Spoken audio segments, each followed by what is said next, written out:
Pernah tak anda terfikir bagaimana sebuah negara yang membelanjakan lebih daripada 1 trilion US dollar untuk pertahanan masih berdepan masalah projek yang lewat, kos yang melambung tinggi dan sistem senjata yang semakin mahal dari tahun ke tahun?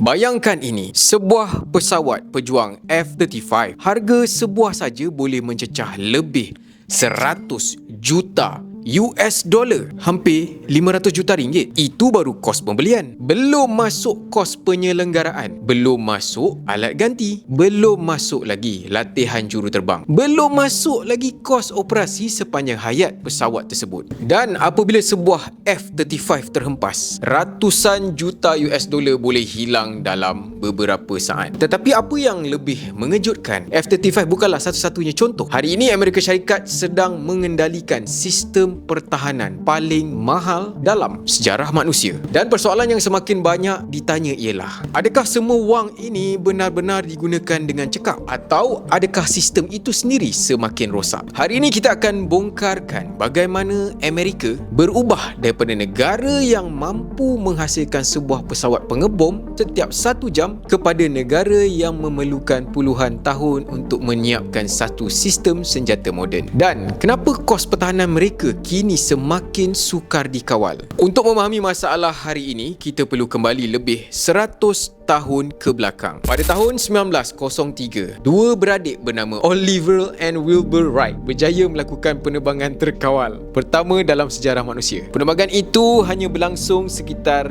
12 saat. Tetapi 12 saat itu mengubah dunia selama-lamanya. 6 tahun kemudian, kerajaan Amerika membeli pesawat tentera pertama daripada Wright Brothers. Ketika itu, tiada siapa menjangkakan bahawa teknologi yang masih dianggap eksperimen ini akan menjadi asas kepada industri pertahanan bernilai trilion dolar. Kemudian datang Perang Dunia Pertama. Amerika mula membelanjakan wang dalam jumlah yang luar biasa untuk membina kekuatan tentera. Dalam tempoh yang singkat, puluhan ribu kontrak ketenteraan ditandatangani. Wang mengalir masuk ke dalam industri pertahanan dengan begitu pantas sehingga kerajaan sendiri sukar menjejakinya. Akibatnya, hutang negara meningkat secara mendadak. Dan buat pertama kali, ahli politik mula bertanya satu soalan yang penting. Siapa sebenarnya yang mengawal semua perbelanjaan ini? Daripada persoalan itulah lahirnya Government Accountability Office atau GAO, sebuah badan pemantau yang bertanggungjawab memastikan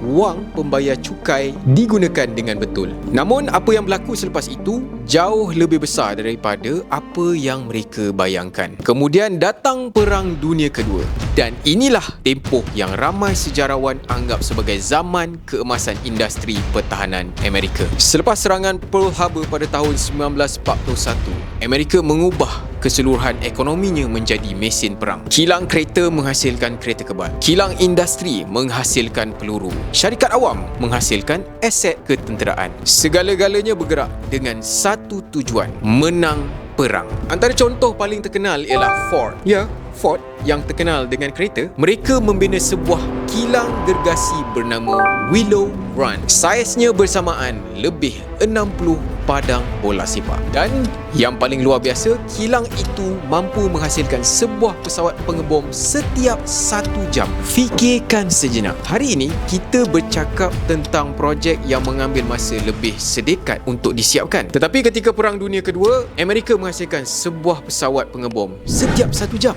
Itulah tahap kecakapan industri mereka ketika itu. Sebab utama kejayaan tersebut ialah falsafah yang berbeza. Ketika itu Amerika tidak mencari sistem paling canggih. Mereka mencari kuantiti. Lebih banyak pesawat, lebih banyak kereta kebal, lebih banyak peluru, lebih banyak kapal, dan strategi itu berjaya. Tetapi selepas perang tamat, dunia berubah. Amerika kini berdepan musuh baru, Kesatuan Soviet. Itulah permulaan Perang Dingin. Dan inilah titik perubahan yang mengubah industri pertahanan Amerika selama-lamanya. Persaingan bukan lagi tentang siapa mempunyai lebih banyak senjata.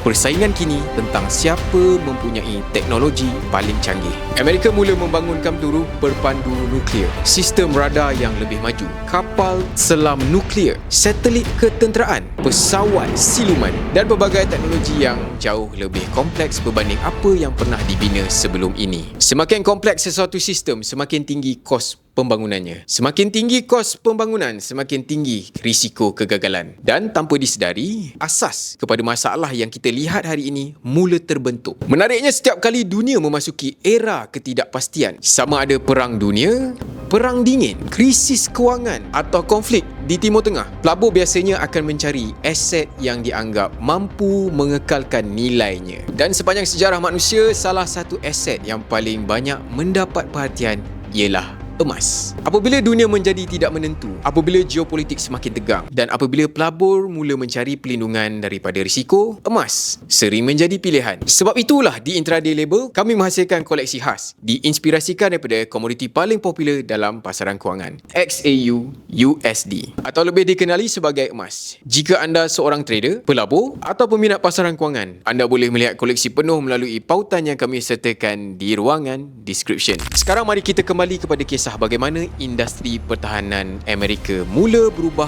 menjadi sesuatu yang lebih mahal. Pada tahun 1993 berlaku satu peristiwa yang jarang dibincangkan oleh orang ramai. Ia dikenali sebagai The Last Supper. Bukan lukisan Leonardo da Vinci, bukan, tapi satu mesyuarat tertutup yang melibatkan Pentagon dan syarikat pertahanan terbesar Amerika. Ketika itu perang dingin telah tamat. Kerajaan mahu mengurangkan kos. Lalu mereka menggalakkan syarikat pertahanan bergabung. Idea asalnya nampak bagus. Kurangkan kos operasi, kurangkan pembaziran, tingkatkan kecekapan. Tetapi kesan jangka panjangnya sangat berbeza. Daripada puluhan syarikat yang bersaing, akhirnya hanya tinggal beberapa syarikat gegasi. Antaranya Lockheed Martin, Boeing, Raytheon and General Dynamics. Dan apabila bilangan pesaing semakin sedikit, persaingan turut berkurangan. Bayangkan jika hanya satu syarikat di dunia mampu menghasilkan produk yang anda perlukan. Siapa yang mempunyai kuasa tawar-menawar? Pembeli atau penjual? Inilah situasi yang mula berlaku dalam industri pertahanan Amerika.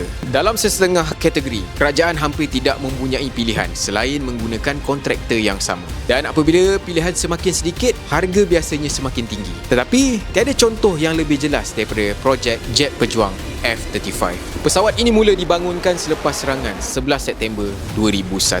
Ketika itu, Amerika mahu membina pesawat yang boleh melakukan hampir segala-galanya. Pesawat pejuang, pusat komunikasi, sistem pengumpulan data, platform peperangan elektronik, semuanya digabungkan dalam satu sistem. Atas kertas ia kelihatan seperti idea yang sempurna, tetapi dalam dunia yang sebenar, semakin banyak fungsi yang cuba dimasukkan ke dalam satu sistem, semakin rumit proses pembangunannya. Pesawat pertama dijanjikan pada tahun 2008, tapi penghantaran sebenar hanya berlaku beberapa tahun kemudian. Kos semakin meningkat, tarikh terus berubah, dan masalah teknikal terus muncul hari ini.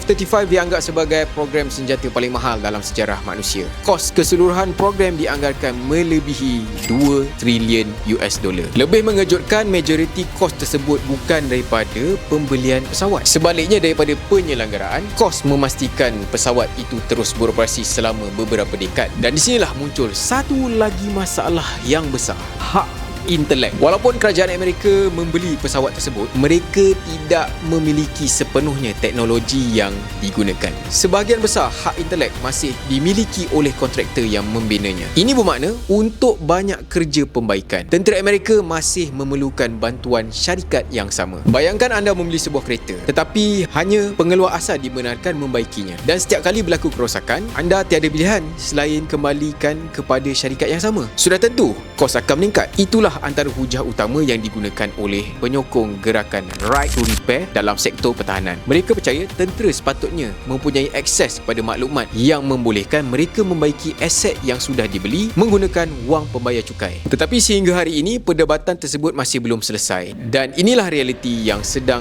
dihadapi Amerika. Mereka mempunyai tentera paling berkuasa di dunia. Mereka mempunyai teknologi ketenteraan paling canggih. Mereka mempunyai bajet pertahanan terbesar dalam sejarah manusia. Tetapi mereka juga berdepan satu persoalan yang semakin sukar dijawab. Adakah lebih banyak wang benar-benar menyelesaikan masalah? Atau adakah sistem itu sendiri yang perlu diperbaiki? Kerana apabila bajet pertahanan sudah melebihi 1 trilion dolar setahun, setiap keputusan yang dibuat mempunyai kesan bernilai berbilion dolar. Dan apabila konflik baru muncul di seluruh dunia, kos tersebut hanya akan terus meningkat. Jadi persoalannya bukan lagi sama ada Amerika mempunyai tentera yang kuat, Persoalannya ialah, adakah mereka mampu mengekalkan kekuatan itu pada kos yang semakin mahal? Dan mungkin itulah cabaran sebenar yang akan menentukan masa depan kuasa ketenteraan Amerika dalam dekad akan datang. Jika anda suka kandungan seperti ini yang menggabungkan geopolitik, ekonomi global, pasaran kewangan dan kisah sebenar di sebalik angka-angka besar yang menggerakkan dunia, jangan lupa tekan button like dan subscribe Interact.my. Kerana di sini, kita bukan sekadar melihat apa yang berlaku, kita fahami kenapa ia berlaku.